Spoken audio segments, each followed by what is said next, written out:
Alright, well, let's load up into a GameCube game and see what we're working with here.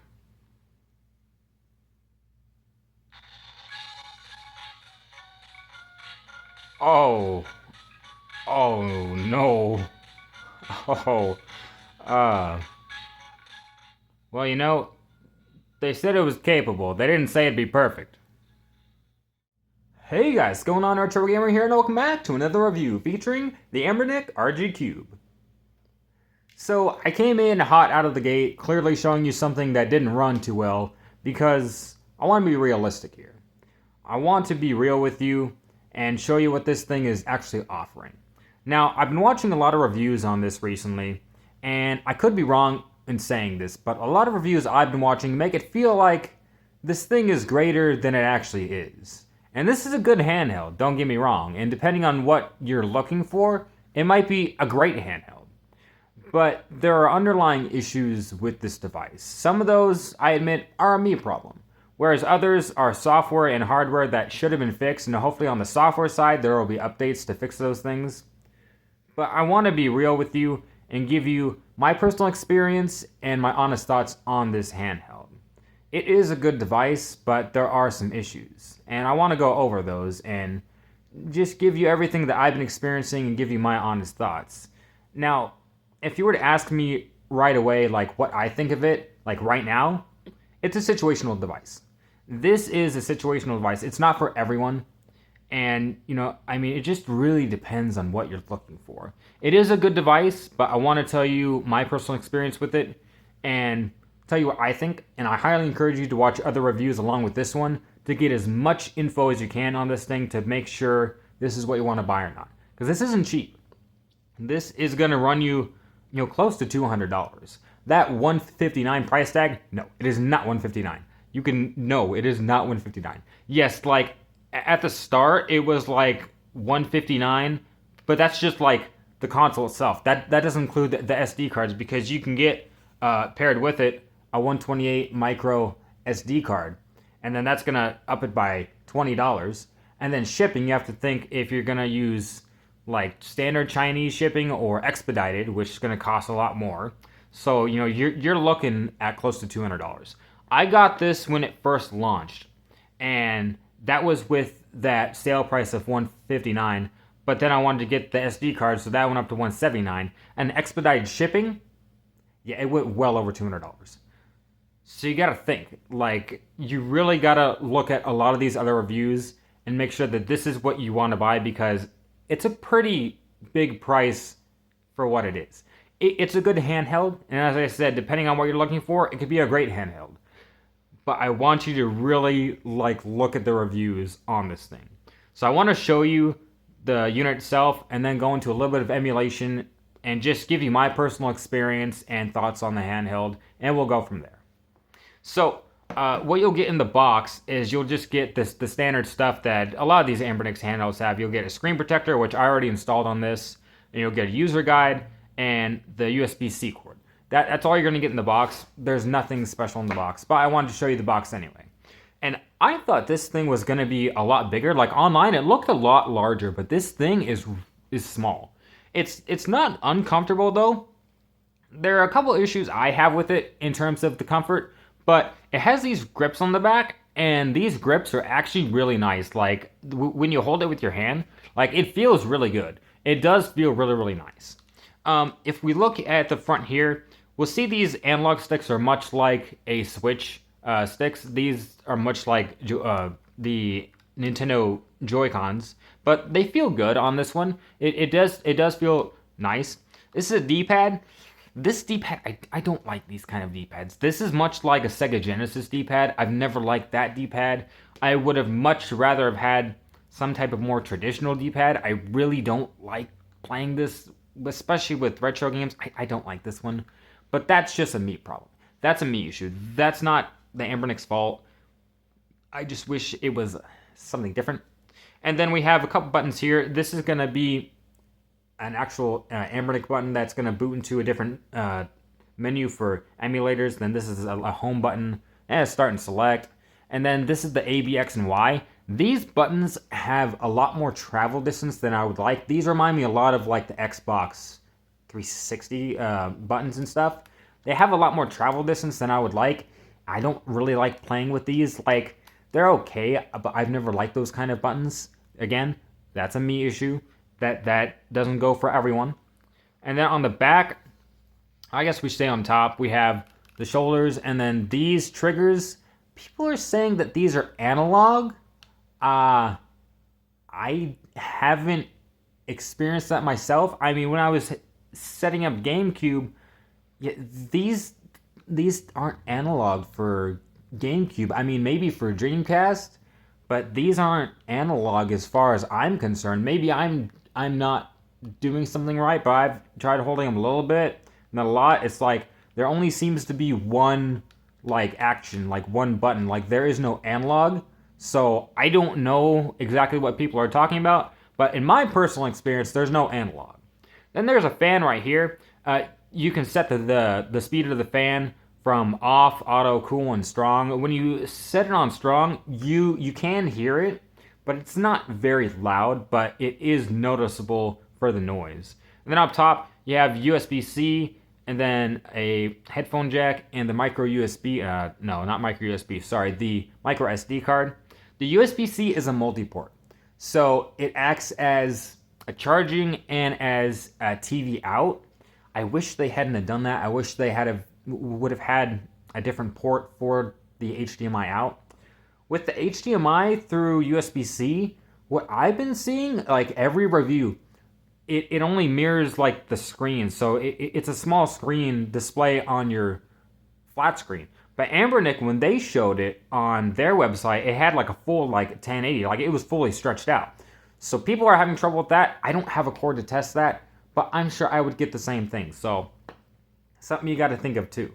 But if we actually turn this unit on, it has a really nice screen. So as everyone highlights, this is a 720 by 720. This is a full 1-to-1 ratio screen, excuse me. And it is a really nice screen. Like when everyone talks about it, they almost sound like it's a bad thing, but I guess I just didn't understand right. But this is a really, really nice screen. Of course, being square, you know, you're gonna get some different sorts of games that can be played on here as well. It is also touchscreen. This is running a custom version of Android 13, so this is fully Android based. So you can download stuff from the Play Store. You can browse the web. I didn't mean to click that. Oh, come on. You can browse the web. I mean, there's a lot of things that you can do on here, right? It's not just emulation. You can like watch YouTube. You can download apps and stuff and app games and whatnot. There's a lot of different things that you can do on this. It's not just for emulation, but I bought it for emulation. That's what I'm going into this for. But if you're planning on using like literally every feature this thing offers, then it's probably a really good handheld. I only bought it because I really wanted to see how well it did with GameCube and PlayStation 2. Now with PlayStation 2, I can't speak a whole lot because I didn't test a whole lot of games. I only tested Sly Cooper and Dark Cloud. They're both fine. I've seen where people are saying that PlayStation 2 is where like it really hits its limit and it's going to be hit or miss. But GameCube is just as bad. Like GameCube is just as bad with hit or miss games. And it comes with two different Dolphin emulators. I'm not sure what this purple one is called, but this is the standard Dolphin emulator. If I click it here, this is the standard emulator that you get on Android. This other one, it runs games differently. So in my personal experience, it's very trial and error with which games run. Like I ran this game earlier, and I have a backup here for a quick load. And so this emulator with this game in particular, it just doesn't run it well at all. If we load it up here, you'll see, oh yeah, we're getting that frame rate. Oh yeah. It just,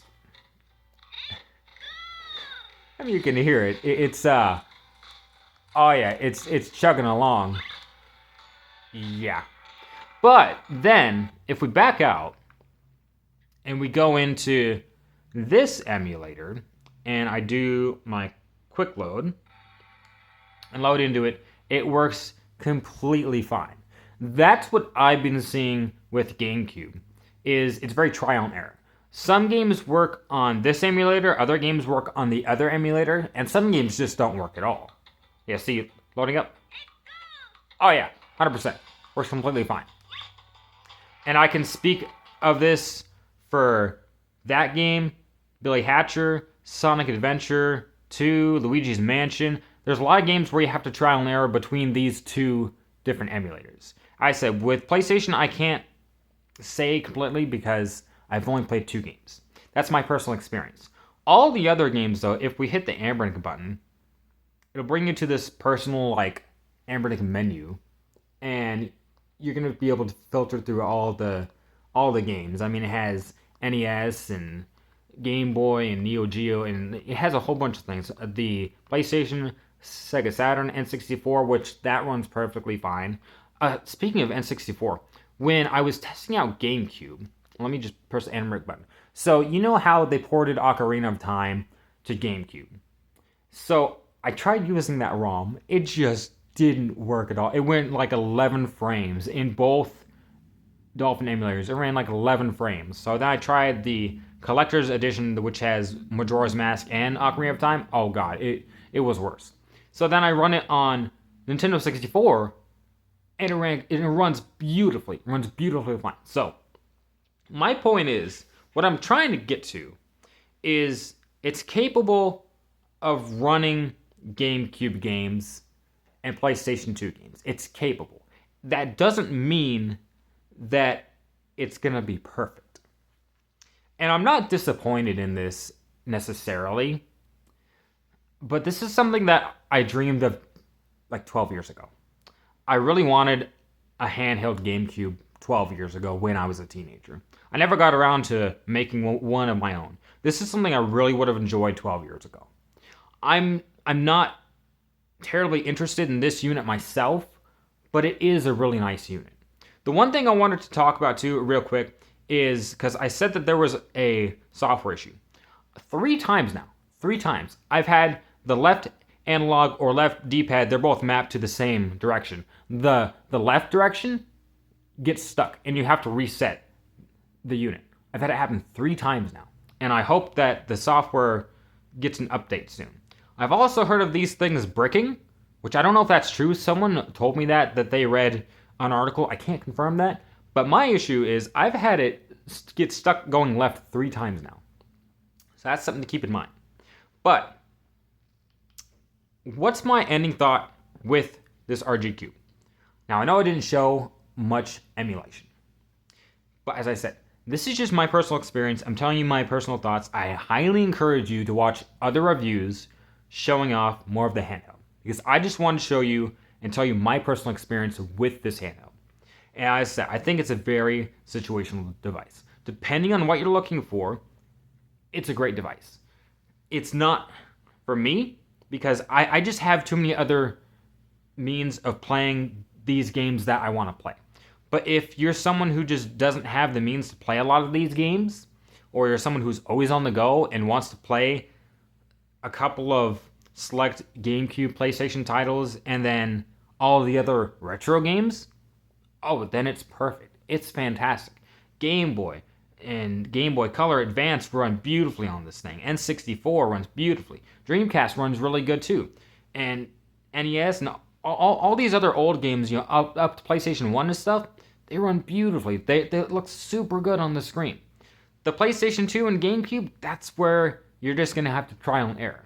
Some games are only going to work in that one emulator, whereas then you have to use the other emulator and you have to switch between the two.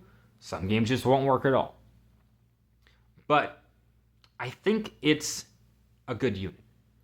I do think it's expensive. I do think it's a little pricey for the emulation that you're getting. But if you're planning to use everything, you know, the apps and browsing the web and doing app games, and like if you're planning to use every feature this thing offers, then I think it's not a bad deal. But tell me in the comments below, what do you think of the Anbernic RG Cube? Have you played with it? Have you been watching other reviews? Do you plan on getting it? What's your thoughts on it? Let me know. I would love to hear. But guys, that was my review on the Anbernic RG Cube. So guys, from RetroGamer, if you liked the video, please like, comment, and subscribe. And I will see you guys back here with another review. See you guys then.